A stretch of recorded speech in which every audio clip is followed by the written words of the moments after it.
Comment parler aux filles et toujours savoir quoi leur dire. Lorsque tu as une nana en ligne de mire, t'aimerais bien arriver à susciter de l'intérêt. On est d'accord. Sauf que tu ne sais pas comment t'adresser à elle et tu as peur de commettre des erreurs. Et c'est sous cette pression que tu te mets à faire n'importe quoi. Je vais t'expliquer ce que tu dois faire pour toujours parler avec justesse à une femme et éveiller son intérêt de manière à ce qu'elle se dise « Tiens, il me plaît lui ».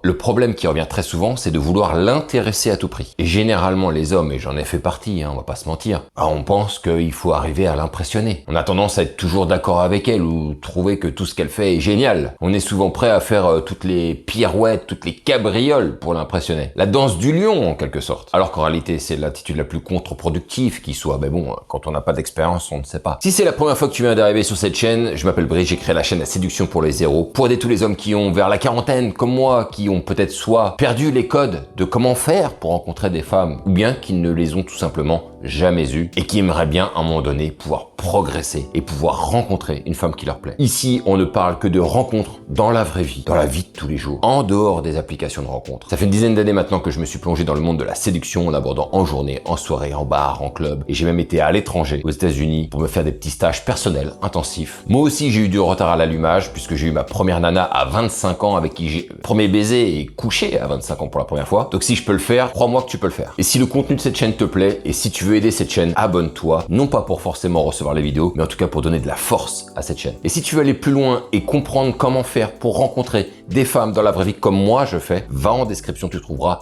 tout ce dont tu as besoin. Maintenant que les présentations sont faites, on va commencer avec le premier principe, peut-être le principe le plus majeur de cette vidéo, que tu devras te remémorer à chaque rencontre que tu fais. Et ce principe, c'est que nous n'avons jamais, mais je dis bien jamais, le même niveau d'attirance. Combien on a été à rencontrer une nana et de se dire « Mais oui, mais c'est une évidence, on est fait l'un pour l'autre ». Et cette certitude que tu as, tu te dis qu'elle doit l'avoir aussi. Et que si c'est si évident pour toi, c'est que c'est bien évidemment évident pour elle. Sauf que non. Et c'est d'ailleurs souvent là que tout part en vrille souvent. Le mec, il est persuadé que c'est la femme de sa vie, et sur une échelle d'attirance de 1 à 10, bah lui il est à 10. Sauf qu'il ne se rend pas compte que peut-être que la nana, elle est peut-être que juste à 1,5 et encore. Et généralement, puisque c'est évident pour le gars, bah il va lui sortir le tapis rouge, il va lui donner tout ce qu'elle veut. Elle, si ça se trouve, elle est à l'ouest de tout ça. Et probablement pas attirée du tout. Elle pourrait le devenir plus tard, mais à cet instant-là, elle n'a pas cette même attirance que l'homme. Sauf que le problème, c'est qu'en lui déballant le tapis rouge comme ça, si elle pouvait potentiellement avoir de l'attirance plus tard, eh ben ça supprime tout potentiel d'attirance, parce que le fait de déballer le tapis rouge, bien évidemment, elle va le voir et c'est beaucoup moins attirant pour elle. Tout ça à cause de cette image de prince charmant que tu essaies de véhiculer auprès d'elle et qui n'arrive pas au bon timing. Tu pourras faire le prince charmant plus tard quand tu seras avec elle, mais pas maintenant, ce n'est pas le bon moment. Donc la première leçon que je vais te donner et qui va te détendre sur ta manière de parler avec elle, c'est que c'est très rare que les personnes ont le même niveau d'attirance lorsqu'ils se rencontrent. Et ça va dans les deux sens. Une nana peut très bien devenir très attirée par toi et toi pas du tout. Mais une fois que tu as compris ça, ça va te permettre de revenir un petit peu les pieds sur terre quand tu commences à t'enflammer en te disant « elle est faite pour moi ». Une fois que ça, cette base, elle est bien comprise et bien intégrée, on peut appliquer le deuxième conseil qui est d'avoir une attitude détachée envers elle. Avoir une attitude détachée ne veut pas dire de la mépriser, je veux qu'on s'entende là-dessus, ni de la faire passer pour une meuf de bas niveau ou sans intérêt. Si tu fais ça, ça n'a pas de sens. Détachée veut dire qu'elle ne te fait pas plus d'effet que cela. Est-ce que ça veut dire que tu ne dois pas t'intéresser du tout à elle? Bien sûr que non. À chaque fois, j'entends des conseils sur le détachement où il faut faire comme si la meuf, elle était limite pas dans la pièce, comme si elle n'existait pas à limite. Bah, je vais te donner une info extrêmement importante.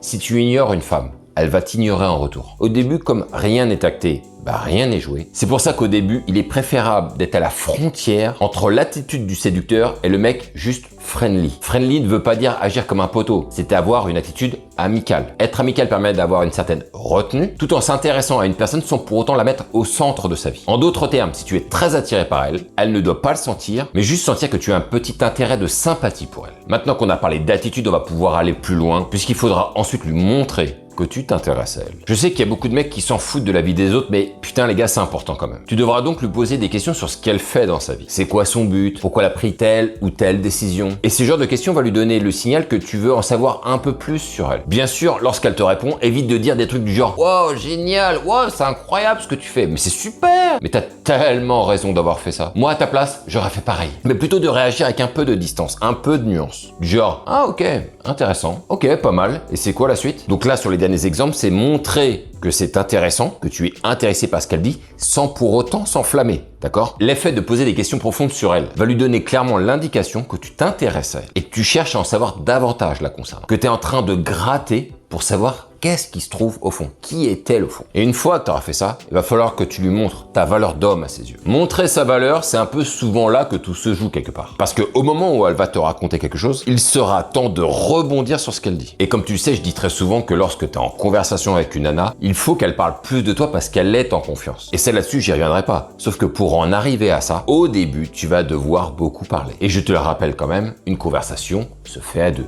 On est d'accord. Il faudra donc rebondir de manière intelligente sur ce qu'elle te dit, de manière à ce que cela augmente ta valeur à ses yeux. Et pour cela, va falloir émettre un commentaire pertinent. Prenons l'exemple que tu as rencontré une belle femme en supermarché qui cherche quelque chose. Tu peux très bien lui dire, ah bah dis donc, t'as l'air de galérer pour trouver ce que tu cherches. Et là, elle peut te répondre, ah oui, il y a ce gâteau que je cherche, mais il y en a pas aujourd'hui. Et là, tu vas pouvoir rebondir de manière pertinente. En disant, je ne sais pas si t'es du coin, peut-être prise d'infos, entre parenthèses, mais je trouve qu'il y a plus de choses dans un autre supermarché qui est pas très loin d'ici d'ailleurs. Moi maintenant, je ne viens ici que pour faire de la pointe. Ça va être une remarque pertinente par rapport à ce qu'elle t'a dit. Et en même temps, ça va te permettre de prendre un peu d'infos pour savoir si elle est du coin ou non.